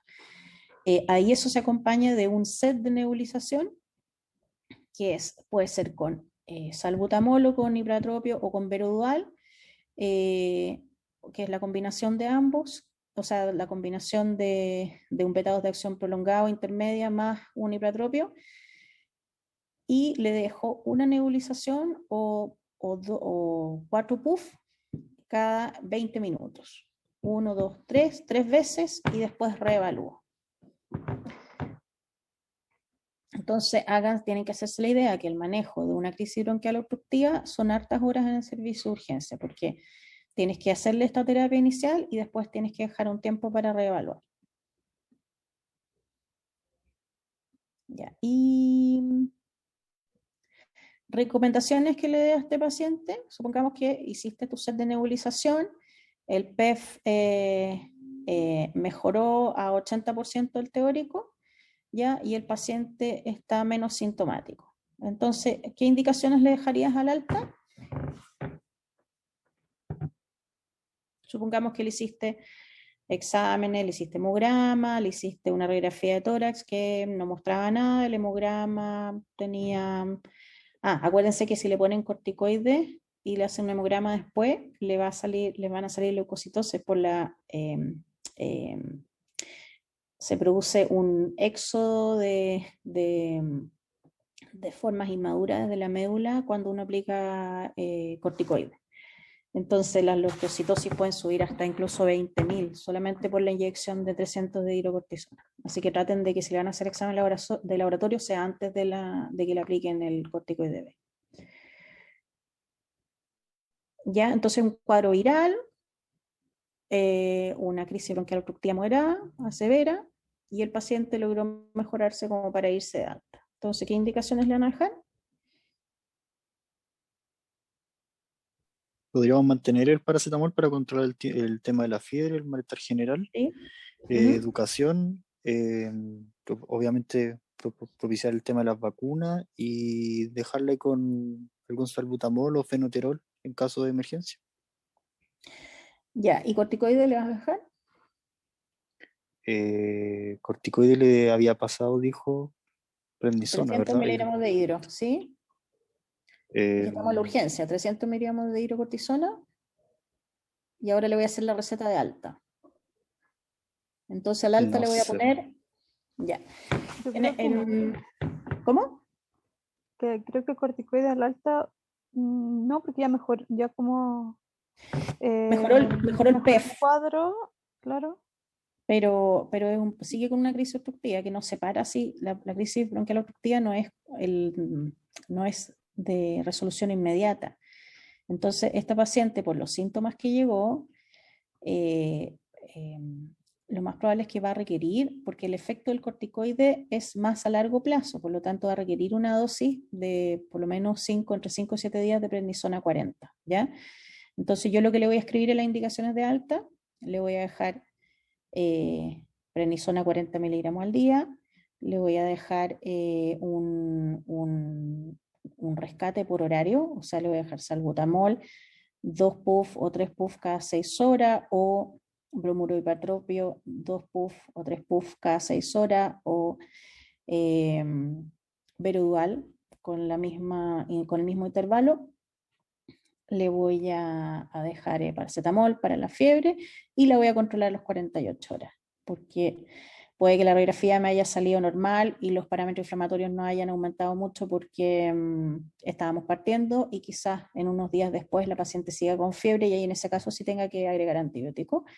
Y además quiero saber cómo está el cuadro obstructivo. Entonces puede que llegue a la consulta bien y que responda súper bien a los corticoides, o puede que llegue mucho más obstruida y en ese caso quizás requiera hospitalización.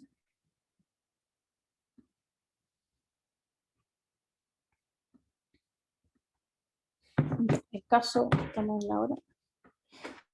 Caso número 3, un hombre de 70 años sin antecedentes mórbidos, Acude a control por disnea de medianos esfuerzos, a lo que se agrega tos con expectoración mucosa. Es fumador de 40 paquetes años. ¿Sabes lo que significa esta cifra, 40 paquetes años? Sí, el IPA. El IPA, eso. Entonces significa que fumó una cajetilla al día por 40 años o 2 cajetillas al día por 20 años. Sin otros antecedentes mórbidos, con un examen físico normal. Ya. ¿Qué creen ustedes que le puede estar pasando a este paciente? Está iniciando con un EPOC Podría ser un EPOC, ¿no es cierto? Porque tiene la por la edad, edad, por los antecedentes de tabaco. tiene disnea, que es su síntoma principal, tiene antecedente de un tabaquismo importante, tiene tos con expectoración, ¿ya? O sea, tiene los tres pilares del diagnóstico del EPOC, que es disnea, tos, expectoración, y tiene el antecedente del tabaco. ¿Y qué nos falta para hacer el diagnóstico? La La espirometría. espirometría, La espirometría. ¿Y qué tiene esa espirometría? ¿Qué característica tiene? que no se resuelve con el inhalador. Patrón obstructivo que no se resuelve ante el uso de beta-2. Un patrón obstructivo con una relación BEF1, capacidad vital forzada menor al 70%, que no mejora con beta-bloqueo, con beta-agonista, perdón. Súper bien. Ya.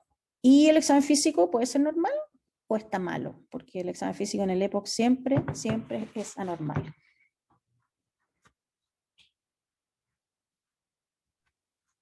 O sea, podía tal vez encontrarse las características de su tórax, tal vez el examen físico de las manos, también podrían haberse algunas cosas específicas.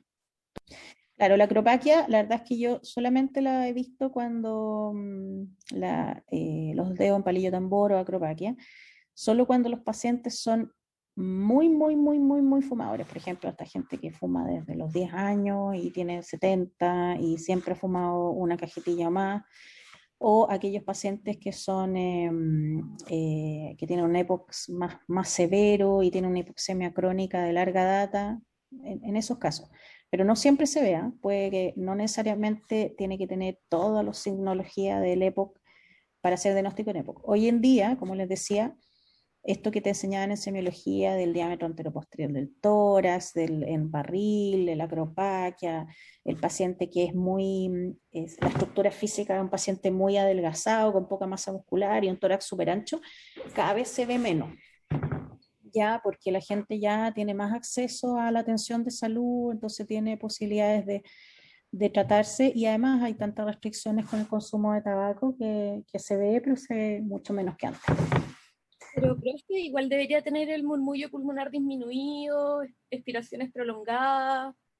No necesariamente, porque la aspiración prolongada la va a tener solamente en casos de obstrucción. En casos intercrisis no puede tener un examen físico absolutamente normal. Por eso se los puse a propósito, ¿ya? Ah, ¿Ya? Porque en el fondo lo que prima aquí es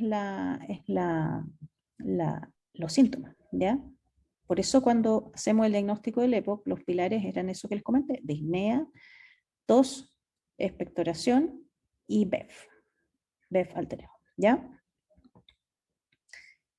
Ya, bueno, ¿y le gustaría saber como datos adicionales de la anamnesia o no en este paciente? Le piden, le van a hacer la orden de la espirometría, le van a preguntar algo más, no es necesario. Igual quizás se le podía preguntar si cuando era chico cocinaba con leña o vivía en el sur. Claro, No sé. podemos preguntar sobre síntomas. No, en este caso no es necesario porque ya sabemos que fuma, ¿ya? En los otros casos, sí, cuando el paciente no es fumador. Pero le podemos preguntar, por ejemplo, si hay síntomas de asma, porque acuérdense que existe el asma tardía en pacientes que fuman, entonces puede coexistir. Entonces le vamos a preguntar si es alérgico, si tiene historia de asma cuando chico. Le vamos a preguntar si tiene alguna otra enfermedad cardiovascular, si tiene algún otro factor de riesgo. Le vamos a preguntar cuánto lo limita esto en su vida diaria, ya, como para hacernos una idea después cuando llegue con la espirometría, dónde lo vamos a clasificar para ver qué terapia le vamos a dar, ¿ya? Ya, exámenes complementarios, dijimos la espirometría. ¿Le pedirían algo más? Igual podría hacer un examen de sangre porque fumador de 40 años, quizás, Sí, claro. Sí, Eso yo ya creo o que alguna a esa radiografía, edad, yo creo que amerita hacerle un hemograma. claro. Yo creo que como no es tan evidente porque no tiene tanta signología el examen físico, quizá una radiografía de tórax para hacer un diagnóstico diferencial. Podría este paciente tener bronquiectasias también, podría tener un cáncer pulmonar también. Entonces, quizás a mí, en este caso en particular, me gustaría ver la radiografía. No es parte del algoritmo diagnóstico, pero sí me sirve para descartar cosas. ¿Y qué recomendaciones le da de farmacológicas y no farmacológicas? ¿Se acuerdan de las no farmacológicas? Siempre dejar el tabaco. Es lo primerísimo que tienen que hacer. Convencer a este paciente que deje de fumar. Ya, y una recomendación, la forma de convencer a un paciente que deje un hábito que no es saludable no es retándolo. ¿Ya? No, los pacientes no son niños, entonces uno no tiene por qué retarlo. Tienes que contarles si les sabe que muchas veces ustedes no van a ser la primera persona que les va a decir que es malo fumar, ellos lo ven en la televisión, lo leen, pero deciden fumar igual. Entonces traten de pensar por qué fuma esta persona y cómo lo pueden ayudar para que deje de fumar. Y quizás la primera pregunta es, ¿usted quiere dejar de fumar? Entonces, puede que el paciente te diga, no quiero, entonces ahí es mucho más difícil. Pero si el paciente te dice, sí quiero, pero no puedo, entonces ver cómo lo puedes ayudar. Entonces ahí todo en atención primaria hay apoyo de psicólogo, ver si quizás hay un problema laboral, si el paciente es muy ansioso, ver cuáles son los factores que lo pueden estar haciendo que fume.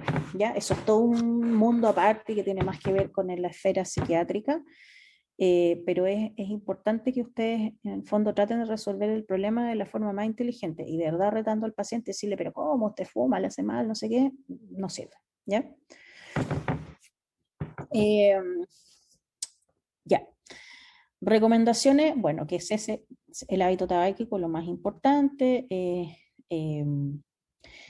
evaluarlo después, una vez que ya hagamos el diagnóstico, hacerle una recomendación de un calendario de inmunizaciones, le vamos ¿cómo se llama?, incentivar a que entre a un programa de rehabilitación motora y respiratoria, que eso lo podemos ver si es que existen como consultorio, y si no existe, tratar de hacerlo, porque no, todos estos programas de atención primaria es porque los médicos o los funcionarios de ahí se han motivado para hacer las cosas.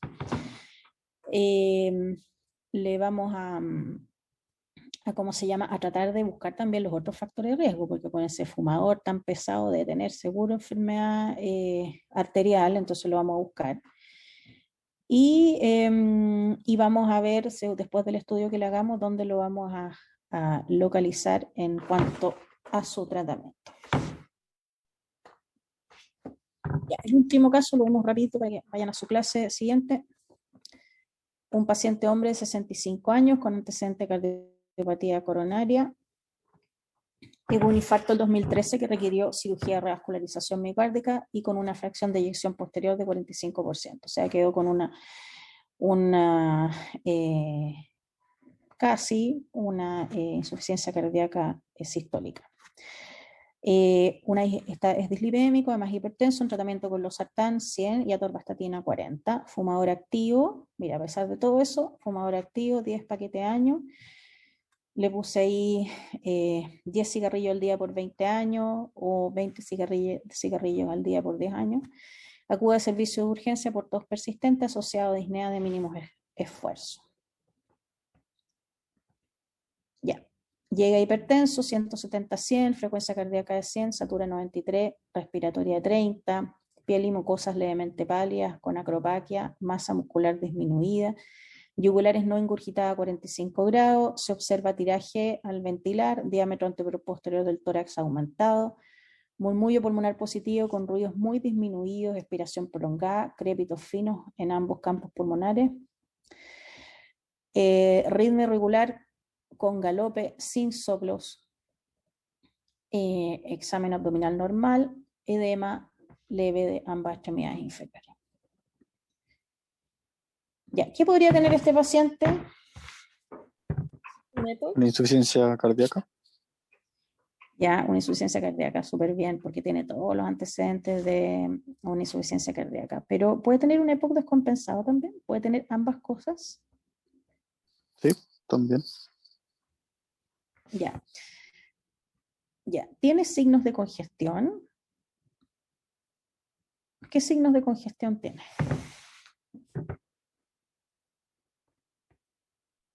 ¿O qué signos de insuficiencia cardíaca tiene? Edema en extremidades y crépitos. Ya, tiene edema, tiene crépito fino, tiene un galope, ¿no es cierto? Ya. ¿Y tiene elementos a la anamnesia y el examen físico de un EPOC o no? ¿El murmullo pulmonar disminuido puede ser? Ya, o sea, tiene el antecedente de ser fumador, ¿ya? Tiene tos persistente y disnea. ¿Qué más tiene? Tiene Tiene acropaquia, agropaquia. tiene frecuencia respiratoria aumentada, tiene una masa muscular disminuida, tiene diámetro anteroposterior del tórax aumentado, tiene expiración prolongada, o sea, tiene signos de obstrucción. Y tiene yugulares no ingurgitados, o sea, está un poquito congestivo, no está tan congestivo, ¿no es cierto?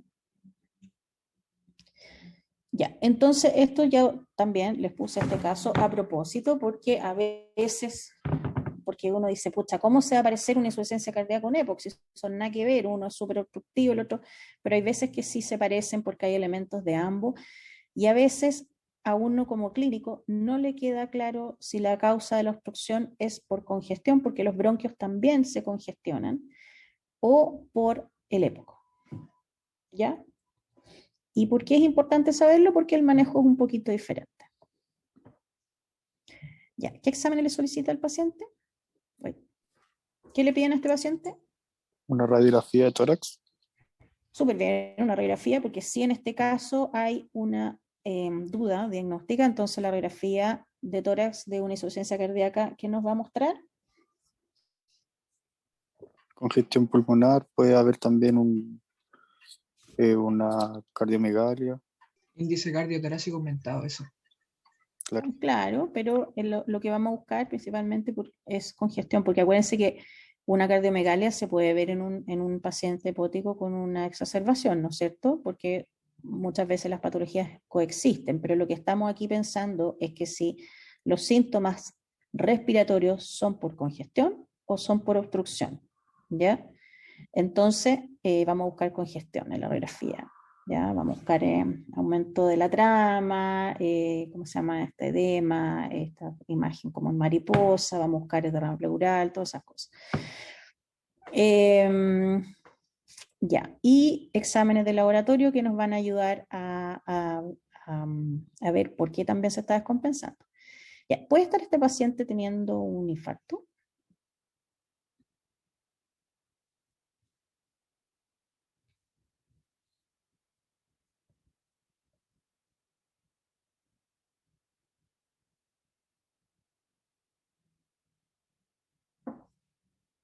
¿Cuáles creen ustedes que podrían ser las causas de descompensación en este caso? Una posibilidad es que esté con una crisis obstructiva por el EPO. Otra posibilidad es que esté congestivo, o sea, una insuficiencia cardíaca descompensada. ¿Qué otra cosa lo podría estar descompensando? Tírenlo así Sí. como... ¿Podría tener una infección este paciente? Podría ser. Podría ser, hay que buscarlo, ¿ya? O sea, en el fondo todas las posibilidades son posibles, en el fondo, pero hay uno lo piensa, porque lo importante es que ustedes lo piensen y piensen por qué sí y por qué no. Una infección podría ser porque está descompensado, pero no hay fiebre, no hay sintomatología que esté, hay sintomatología respiratoria, pero no cosas que nos orienten más a una infección. Pero igual le vamos a pedir un hemograma, una PCR para estar seguro. ¿Podría ser esto todo secundario a una crisis hipertensiva?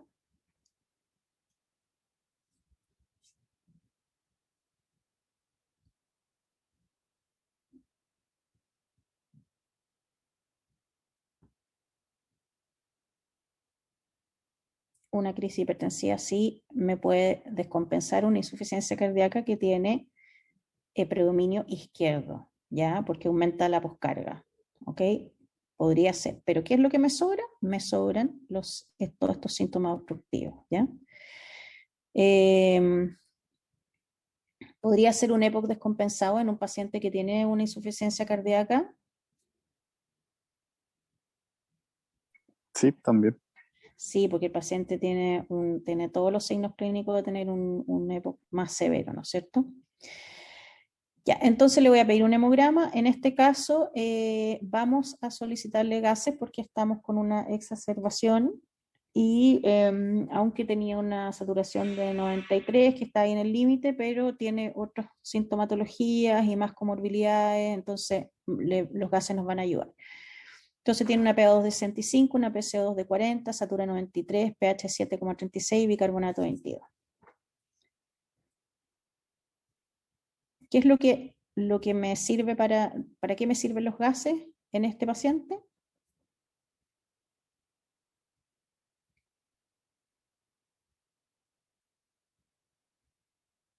Me sirven para saber qué tan hipoxémico está, que al parecer no está tan hipoxémico, podría no ponerle oxígeno, pero como está además con síntomas de insuficiencia cardíaca, quizás lo podría apoyar, si es que está con una frecuencia respiratoria de 30, etcétera, lo podría apoyar con 1 o 2 litros de oxígeno.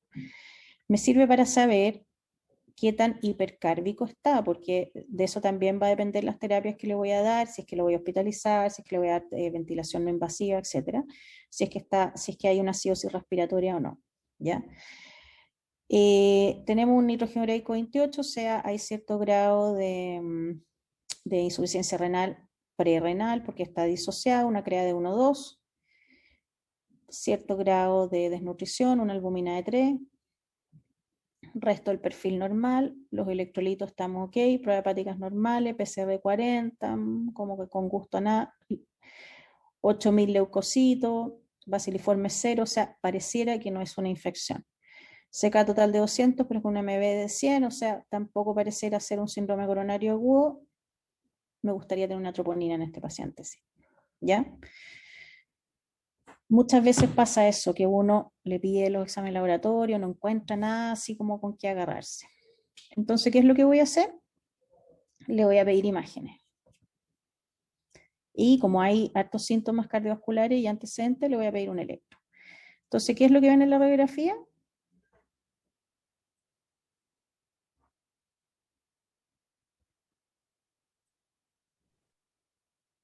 Está como muy negrito acá, ¿no es cierto? Está como muy insuflado. Está muy hiperinsuflado, las costillas están horizontalizadas, o sea, lo que veo es que pareciera que el paciente tiene un EPOC que es importante y que está reteniendo mucho aire, por lo tanto hay mucha hiperinsuflación y probablemente se le esté provocando la disnea. Si bien aquí hay un infiltrado chiquitito, yo creo que este paciente no hay signos de congestión evidente, no hay condensación tampoco, entonces no me parece que sea un cuadro infeccioso intercurrente. Y el electrocardiograma, muchas veces ustedes pueden ver esto, o a veces se ve frecuentemente arritmia, que es una sobrecarga de ventrículo izquierdo, o sea que hay un corazón que está un poquito sobrecargado por aumento de la poscarga, probablemente por la hipertensión y por todas las otras patologías que tiene el paciente, pero no es un infarto porque son test negativas asimétricas, ¿ya? En este caso es difícil, ¿ya? Pero se los tenía que comentar porque muchas veces se presentan así.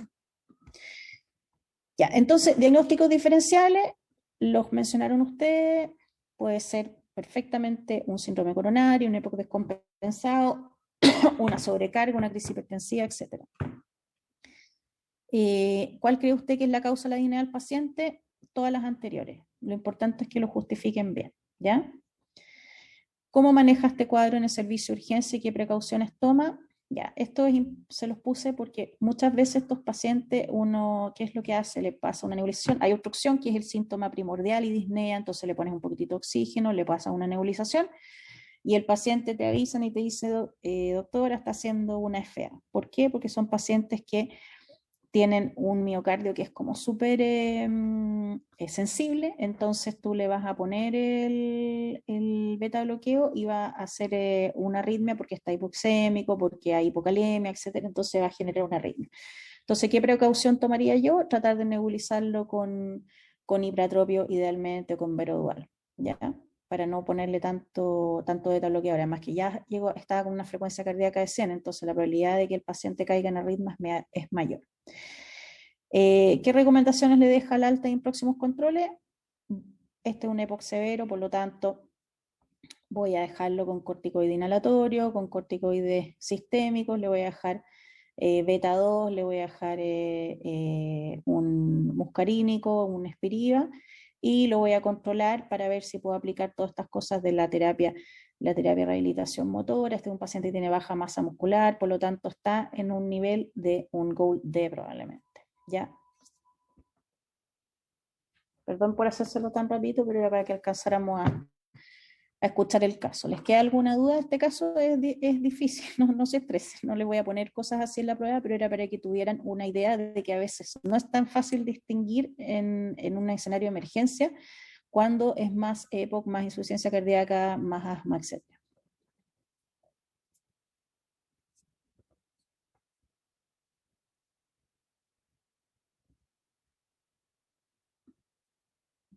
¿Alguna duda? No, por mi parte no, doctora. No, Ya, pero chicos. Entonces, la próxima semana ya empezaríamos con los temas de cirugía y recuerden que el lunes tenemos la prueba. Siéntanse libres si quieren, hacemos un ratito o una sesión adicional, si en caso que tengan dudas. Así que lo estudien y léanse las guías, ¿ya? La clase se las voy a mandar ahora, junto a que me habían pedido que el GINA, les voy a mandar el resumen del GINA y del EPOC, del GOLD, ¿ya? Para que los tengan. Ya, doctora, gracias. Muchas Ya, gracias, doctora. ya, que estén súper bien, cuídense. Muy bien, cuídese. Doctora, Chau, chau. Chao, chao, gracias. Chao, doctora. chao, doctora. Chao, Chau, doctora. chau.